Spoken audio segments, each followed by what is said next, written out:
اب میں جاتا ہوں، انشاءاللہ 40 دن کے بعد ملاقات ہوگی، الکش نے کہا۔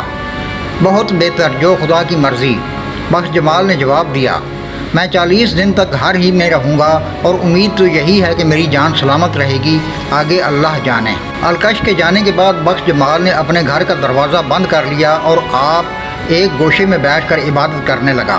دن ایک ایک کر کے گزرنے لگے، یہاں تک کہ 39واں دن بھی خیریت سے گزر گیا۔ اب بخش جمال کو اطمینان ہوا کہ منحوس گھڑیاں ٹل گئیں۔ 40ویں روز وہ صبح سویرے بیدار ہوا، نہا کر کپڑے پہنے اور یہ سوچ کر گھر سے نکلا کہ الکش سے ملاقات کرنی چاہیے۔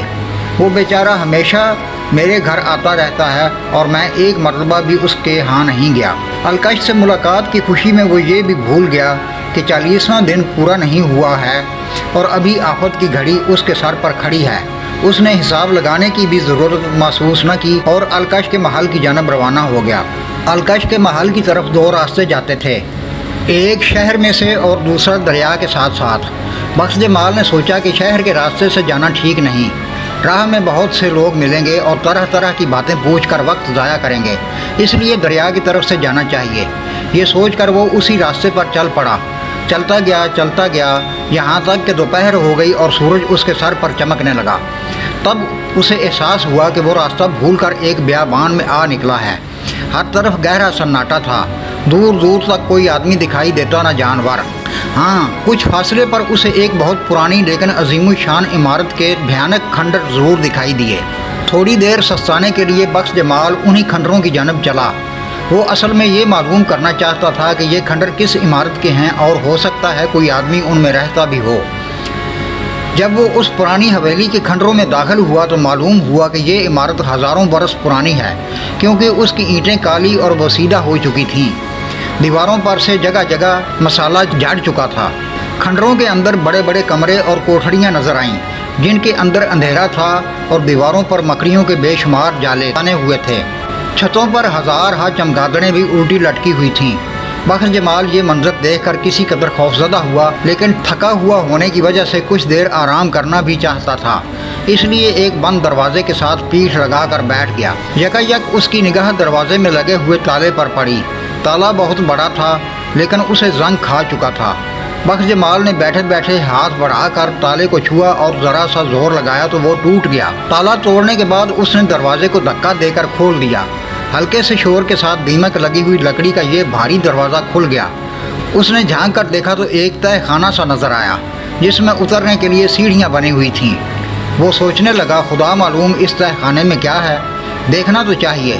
دھڑکتے ہوئے دل سے وہ آہستہ آہستہ اس تاریک تہہ خانے میں اترنے لگا۔ اب اس نے اپنے آپ کو ایک لمبے چوڑے ہال کمرے میں پایا جس کی چھت کو اونچے ستونوں نے سہارا دے رکھا تھا۔ یہاں ہر طرف گرد و غبار جمع ہوا تھا، ایک عجیب قسم کی بدبو پھیلی ہوئی تھی۔ ہال کے ایک گوشے میں کچھ چیزیں رکھی ہوئی تھیں۔ وہ ادھر گیا۔ یہ لوہے کے بڑے بڑے صندوق تھے اور ان سب میں تالے لگے ہوئے تھے، لیکن انہیں بھی زنگ کھا چکا تھا، اس لیے بخش جمال کے لیے قفل کھولنا کچھ دشوار نہ تھا۔ چند منٹ کے اندر اندر اس نے سارے قفل توڑ ڈالے۔ اس نے جو ہی پہلے صندوق کا ڈھکنا اٹھایا تو مارے حیرت کہ اس کا جسم سن ہو گیا۔ اسے اپنی آنکھوں پر یقین نہ آتا تھا۔ یہ صندوق جواہرات سے لبالب بھرا ہوا تھا۔ بخش جمال نے کانپتے ہوئے ہاتھوں سے دوسرا صندوق کھولا، اس میں بھی ہیرے، اشرفیاں اور سونے کے زیور بھرے ہوئے تھے۔ اب اس نے صندوقوں کو گنا، ان کی تعداد 7 تھی اور سب کے اندر بے شمار دولت تھی۔ اس خزانے کو پا کر خواجہ بخش جمال کے ہوش اڑ گئے۔ اس کی سمجھ میں نہ آتا تھا کہ آخر یہ خزانہ اب تک لوگوں کی نظروں سے اوجھل کیوں رہا۔ وہ اتنا بدحواس ہو چکا تھا کہ اپنے علم کے ذریعے بھی اس راز کا حل پانے میں ناکام رہا۔ آخر اس نے فیصلہ کیا کہ وزیر الکش کو اس کے بارے میں بتانا چاہیے۔ یہ دولت میرے کس کام کی، میں اسے الکش کو دے دوں گا۔ وہ لڑکھڑاتے قدموں سے باہر نکلا، تہہ خانے کا دروازہ بند کیا اور کھنڈروں سے باہر آ گیا۔ سورج اب بھی آسمان سے آگ برسا رہا تھا، لیکن خواجہ بخش جمال کو اس کی کوئی پرواہ نہ تھی۔ خزانہ پا لینے کی خوشی میں وہ دوڑتا ہوا شہر کی طرف گیا اور پھر وہاں سے الکش وزیر کے محل کا راستہ لیا۔ الکش کو جب اس کے خادم نے بتایا کہ خواجہ بخش جمال ملاقات کے لیے آیا ہے تو وہ بڑا حیران ہوا۔ اس کے حساب سے ابھی 40واں دن پورا نہیں ہوا تھا اور خواجہ بخش جمال کی جان سورج غروب ہونے تک خطرے میں تھی۔ وہ جلدی سے محل کے دروازے پر آیا، اسے بڑی عزت سے اپنے ساتھ اندر لے گیا اور کہنے لگا، خواجہ صاحب آپ نے کیوں تکلیف کی؟ میں تو خود مغرب کے بعد آپ کی خدمت میں حاضر ہونے کا ارادہ کر رہا تھا۔ آپ کو معلوم ہے کہ آج 40واں دن ہے؟ ہاں بھائی، آج 40واں دن ہے اور 39 دنوں کی طرح یہ دن بھی خیریت سے گزر جائے گا، لیکن تعجب ہے کہ یہ 40واں دن میری زندگی کا سب سے مبارک دن ثابت ہوا۔ خواجہ نے کہا، وہ کیسے؟ الکش نے پوچھا، اور تب خواجہ بخش جمال نے خزانہ ملنے کا تمام واقعہ الکش کو سنایا اور آخر میں بولا، یہ خزانہ آپ ہی کو مبارک ہو، میں بھلا اتنی دولت کا کیا کروں گا؟ ہاں، اگر آپ کا جی چاہے تو اس میں سے کچھ مجھ کو بھی دے دیجئے گا، میرے لیے وہی بہت ہوگا۔ الکش نے جلدی سے 2 گھوڑے منگوائے، ایک پر خود سوار ہوا اور دوسرے پر خواجہ بخش جمال کو سوار کر دیا، پھر دریا کو جانے والی سڑک پر گھوڑا ڈال دیا۔ اسی پرانی عمارت کے کھنڈروں کے نزدیک جا کر وہ دونوں گھوڑوں سے اترے اور سیدھے تہہ خانے میں گئے۔ بخش جمال نے 7 صندوق باری باری کھول کر الکش کو دکھائے۔ جواہرات کا خزانہ دیکھ کر الکش کی آنکھیں پھٹی کی پھٹی رہ گئیں اور اب اس کے دل میں بے ایمانی آئی۔ اس نے سوچا، ایسا نہ ہو کہ بخش جمال کسی اور سے ذکر کر دے، پھر یہ بات بادشاہ تک پہنچ جائے۔ ایسا ہوا تو اس خزانے پر بادشاہ قبضہ کر لے گا اور میرے ہاتھ کچھ نہ آئے گا۔ اس لیے ضروری ہے کہ بخش جمال کا کام تمام کر دیا جائے تاکہ خزانے کا راز کسی اور پر ظاہر نہ ہو سکے۔ یہ سوچ کر الکش نے بخش جمال کو پکڑ کر زمین پر گرا دیا اور آپ اس کے سینے پر چڑھ بیٹھا۔ بخش جمال اپنے دوست کی اس حرکت پر سخت حیران ہوا اور کہنے لگا، اے الکش، یہ کیا بات ہے؟ کیا مجھ سے کوئی خطا ہوئی ہے؟ ہاں، تو نے بہت بڑی خطا کی ہے، الکش نے کہا اور کمر سے بندھا ہوا چمکدار خنجر نکال لیا۔ تیری خطا یہ ہے کہ تو نے اس خزانے کا ذکر مجھ سے کیا اور اب میں ڈرتا ہوں کہ اگر تو نے اس کا پتہ کسی اور کو بتا دیا تو بات بادشاہ کباد کامران تک پہنچے گی اور بادشاہ اس پر قبضہ کر لے گا۔ تیری زبان ہمیشہ ہمیشہ کے لیے بند کرنے کی صورت یہی ہے کہ تجھے موت کے گھاٹ اتار دوں۔ یہ سن کر خواجہ بخش جمال کی آنکھوں کے آگے اندھیرا چھا گیا۔ وہ عاجزی سے کہنے لگا، میں وعدہ کرتا ہوں اس خزانے کے بارے میں کسی سے ذکر نہ کروں گا۔ الکش نے کہا لگایا اور بولا، بکواس بند کر، تو اپنی جان بچانے کے لیے قسمیں کھا رہا ہے، مجھے تیری قسم کا کوئی بھروسہ نہیں، تجھے اب مرنا ہے، تیار ہو جا۔ خواجہ بخش جمال نے بہتری خوشامد کی مگر بے رحم الکش کو ذرا ترس نہ آیا۔ اس کے سر پر شیطان سوار تھا اور دولت کی چمک دمک نے اسے اندھا کر دیا تھا۔ جب خواجہ نے دیکھا کہ جان بچنے کی کوئی صورت نہیں ہے اور یہ ظالم اس کا خون بہائے بغیر باز نہیں آئے گا تو اس نے کہا، میری ایک وصیت ہے، اگر اسے پورا کرنے کا وعدہ کرو تو بیان کروں۔ بتاؤ کیا وصیت ہے وہ؟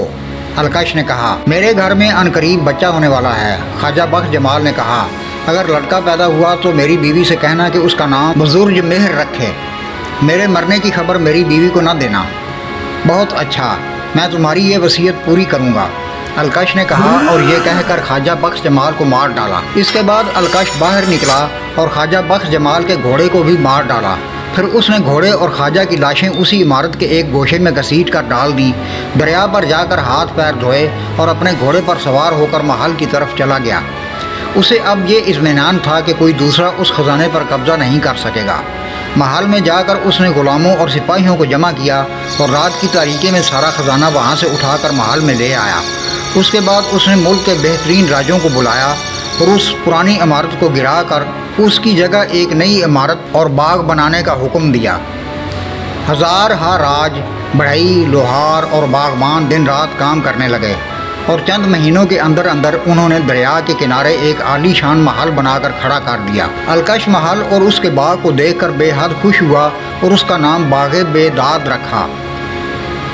اس عرصے میں اس نے خواجہ بخش جمال کی بیوی سے کہہ دیا تھا کہ اس کے شوہر کو ایک ضروری کام کے لیے چین بھیج دیا گیا ہے اور جاتے ہوئے وہ کہہ گیا ہے کہ گھر میں لڑکا پیدا ہو تو اس کا نام بزرج مہر رکھنا۔